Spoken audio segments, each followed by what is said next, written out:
cuando hablamos de los fármacos antihiperglicemiantes, nos referimos a aquellos fármacos que nos van a ayudar a regular la glicemia, ¿no? En la concentración de azúcar, de glucosa en sangre.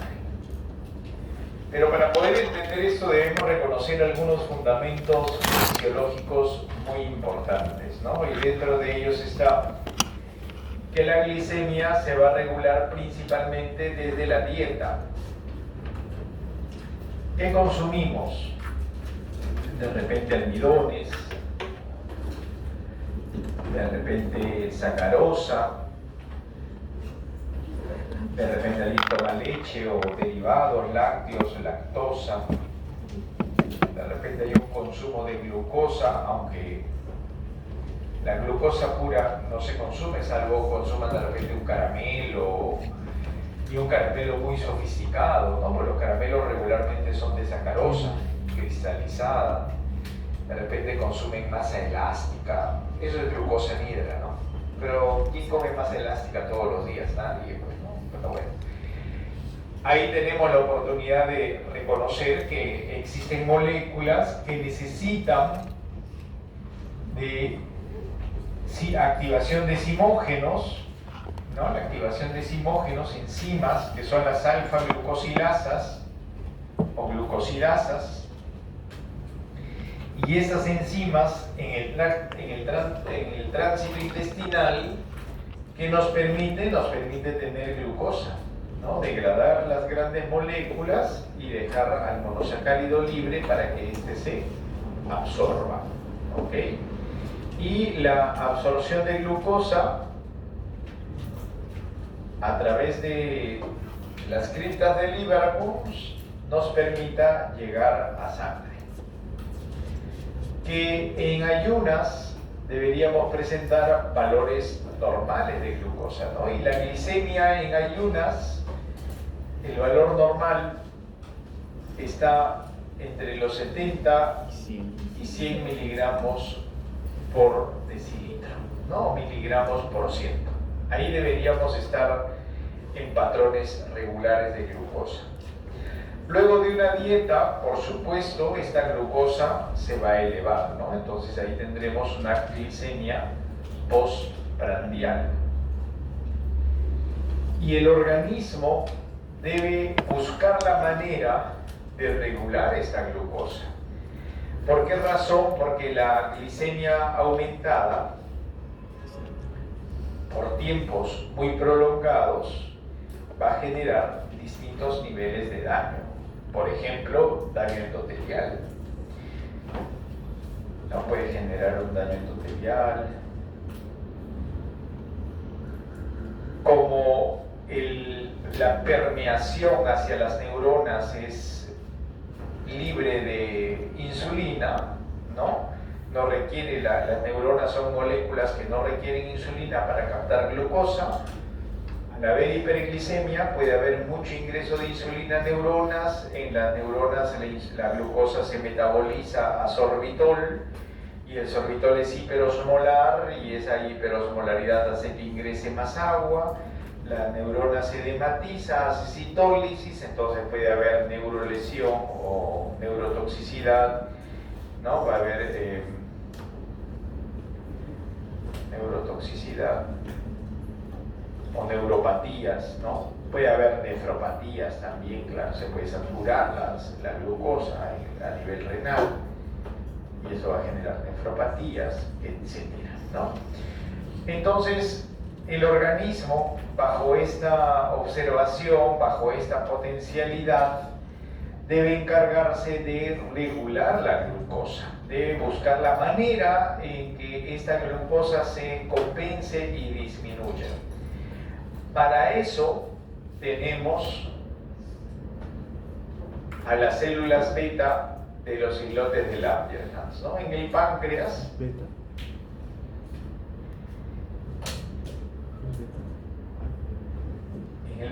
tenemos las células beta de los islotes de Langerhans. Claro. Estas células altamente especializadas tienen en sus membranas unas proteínas que las consideramos unos glucómetros fisiológicos glucosa metromedición, ¿no? Unos glucómetros fisiológicos que detectan justamente la hiperglicemia, ¿ok? Y cuando hay una hiperglicemia, estos GLUT, estos transportadores de glucosa o GLUTOX, que son de las células beta de los islotes, captan glucosa, ¿ok? Permiten que la glucosa entre al citoplasma.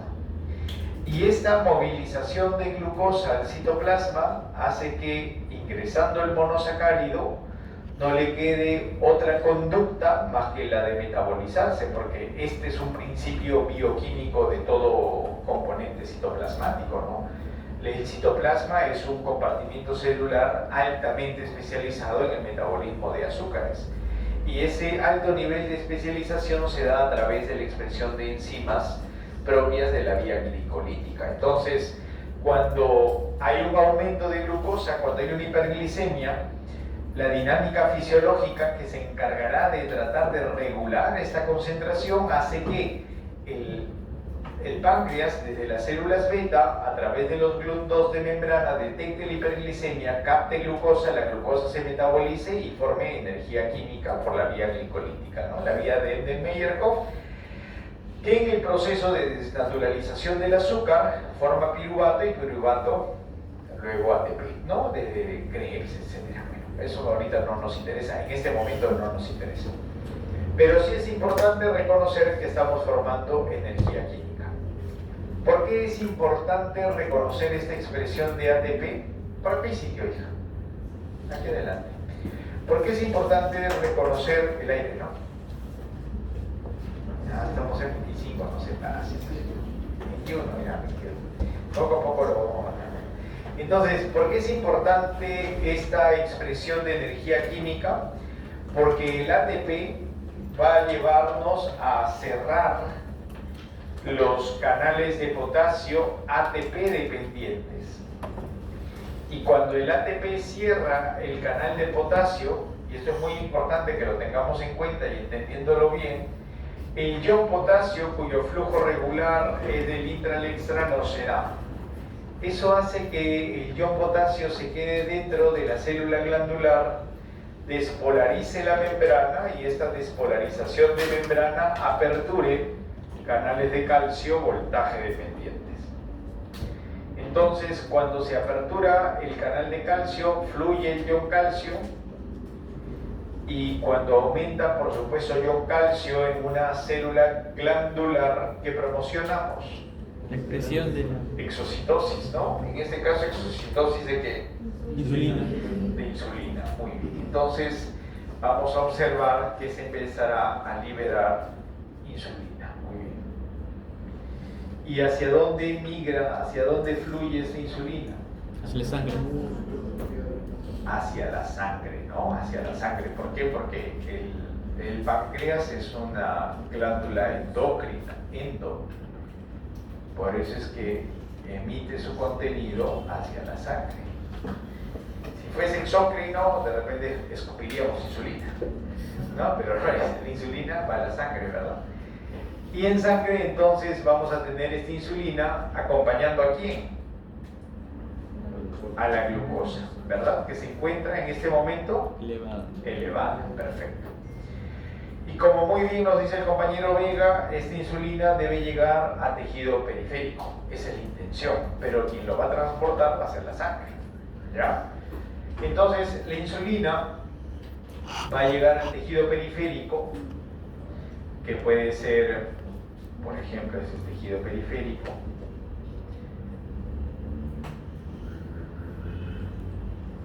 podría ser músculo,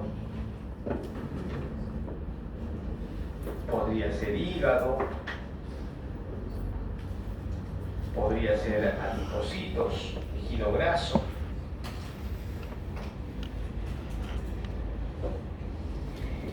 Y aquí en la membrana del tejido periférico, vamos a encontrar un sistema proteico complejo, ¿sí? Complejo con dominios alfa, dominios beta, sistemas de transducción de señal asociados a proteínas tirosinquinasa, que lo vamos a llamar receptores de insulina.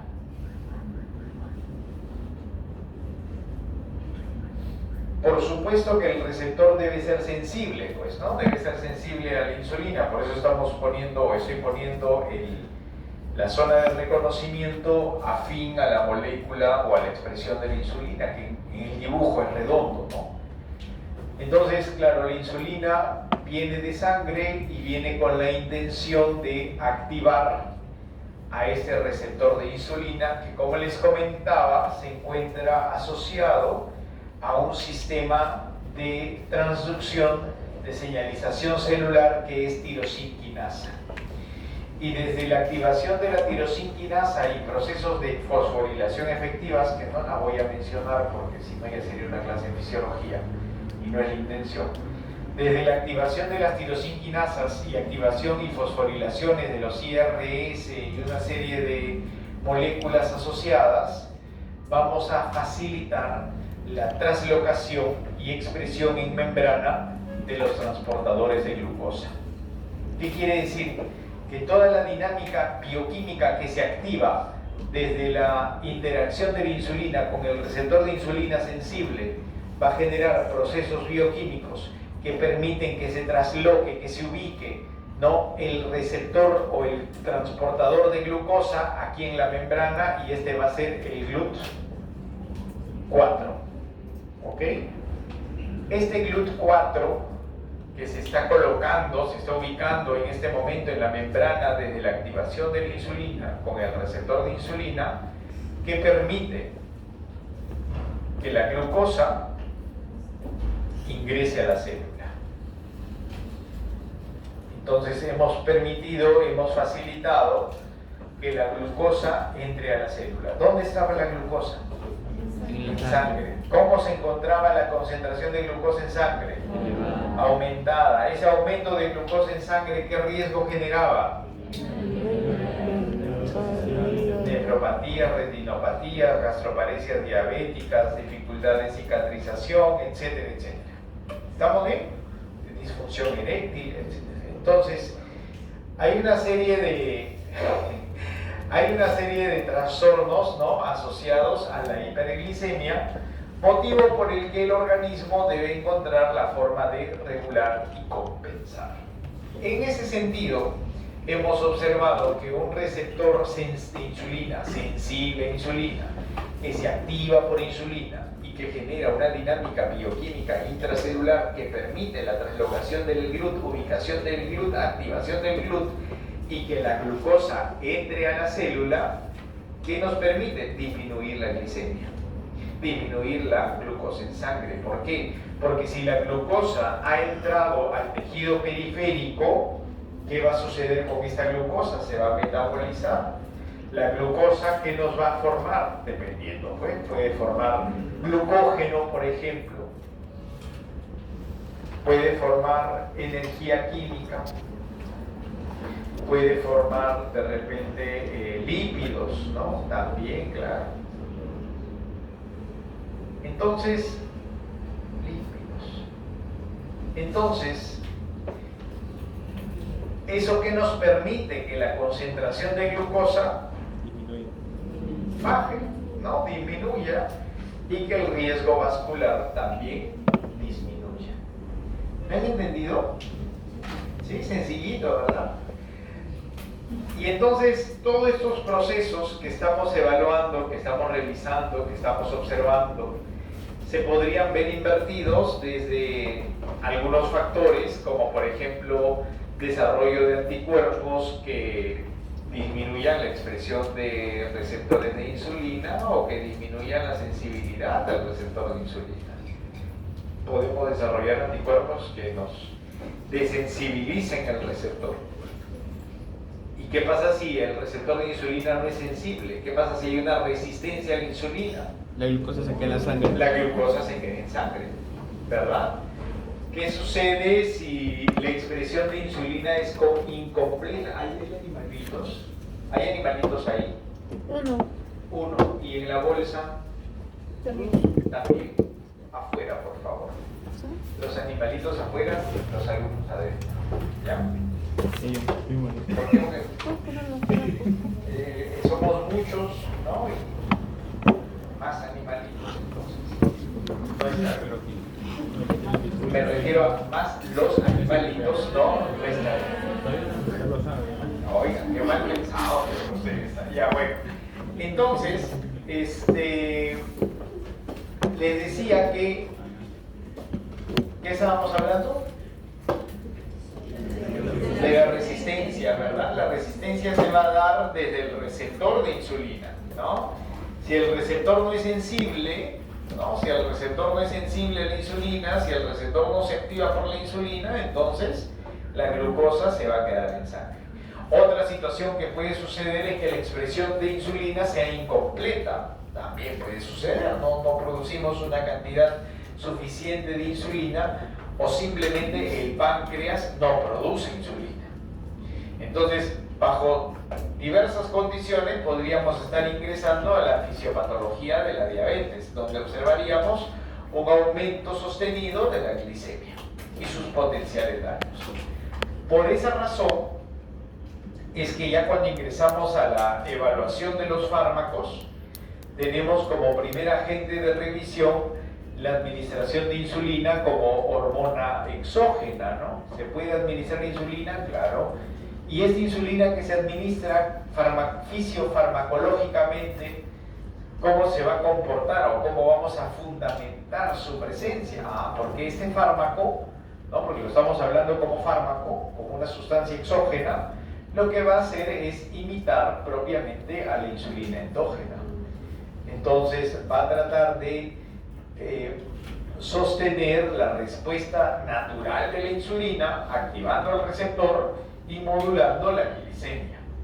Ahora ustedes me dirán, profesor, ¿y cuáles son las diferentes insulinas que se escuchan en la práctica clínica? Porque en la práctica clínica hay insulina glargina, NPH, Lispro, etcétera, ¿no? Hay una serie de insulinas. Bueno, eso se da a través de ciertas modificaciones en la expresión del péptido, ¿ok? En los dímeros de insulina, que le facilite o le modifica en realidad la farmacocinética.